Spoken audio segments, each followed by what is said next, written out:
Such love has no fear, because perfect love expels all fear. If we are afraid, it is for fear of punishment, and this shows that we are not fully experiencing His perfect love. This verse became one of my favorite verses in a time of life where I had fear of just who I was, and just felt imperfect and unloved, and I just realized that I could really rest in the fact that God truly loved me, and that although I'm a sinner, that He perfectly made me. And it just took this burden of judgment and fear and self-consciousness to be able to give it over to the Lord. And even when that fear comes back, I can reflect on this verse and remember that He does perfectly love me, and I need to rest in that love. I've used that as ministering to other people who have struggled with the same thing. It has become part of my testimony and part of the freedom that God has given me, and just that fear that overtook and just controlled most of my life, and being able to share that, especially with young women who have that fear and self-consciousness and just afraid of not being perfect and striving for that, and just realizing that no, we are perfectly made. Although we're sinners, we are perfectly made and perfectly loved in who we are. My favorite verse is Philippians 4:13. I can do all things through Christ who gives me strength. Philippians 4:13 is my favorite verse because when I don't think I can memorize all my breakout verses, God helps me remember all of them. God's used that verse in my life because when I share with people, I say that if you believe in God, then you can do anything with God. One of my favorite Bible passages is from 1 Thessalonians, book 5 and verse 16. Be joyful always, pray continually, and give thanks in all circumstances, for this is God's will for you in Christ Jesus. The reason I think I like this verse so much is because initially it sounds like there's no way I can do that. I'm human. But I think just memorizing that verse and having it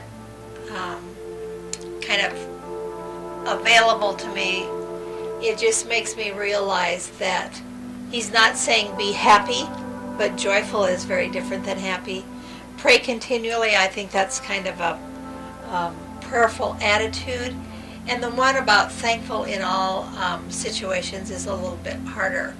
But I think as I get older and mature, I realize that there is good in everything, and if I can just be thankful for that, even though I don't know what it is always, I can still be thankful. The way this has really helped me in my life, I think, is, like I said earlier, I'm human, and to think about being joyful always and praying continually and being thankful sounds like something I wouldn't be able to do, but there's so many times that God has just brought this verse to my mind, and it's just kind of gotten me above the fray of life, of all the things that are going on, and just sort of lifted me towards Him and helped me to recognize that I don't have to do this all myself, that He is always there. My favorite verse is James 1:22.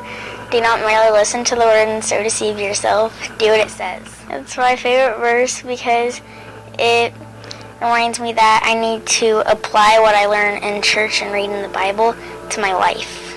He's used it in my life because when I'm at school and I'm talking to a friend about religion, then I always know something to say about it because I remember what I read in the Bible or I heard at church. Well, my favorite verse is Philippians 4:6 and 7, and it's an amazing verse. It says this: do not be anxious about anything, but in every situation, by prayer and petition, with thanksgiving, present your requests to God. And the peace of God, which transcends all understanding, will guard your hearts and minds in Christ Jesus. Why this is important for me is because I know I worry. I know I get anxious. And I tend to try and do things on my own. And when I lean on this understanding that is so beyond me, all of a sudden things start to change. And I'm reminded of what that relationship is, that big why that is Jesus. And so when we are anxious and worried, we're saying to God, I've got this. I know more than you do.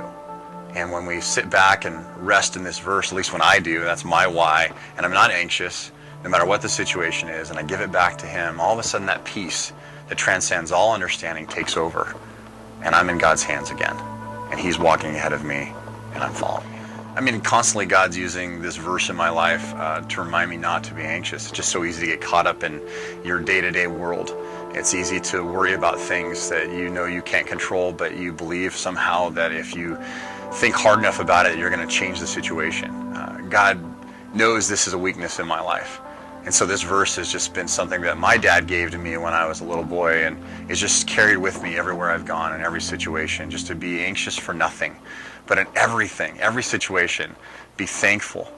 Bring everything to God and his peace. All these things that we need as believers are just right there. And I think that's why this verse has been so powerful in my life, because I know I need these things. And I love the part at the end where it says, it will guard your hearts and your minds in Christ Jesus. He's looking out for us. He wants to take care of our mind and our heart in every situation.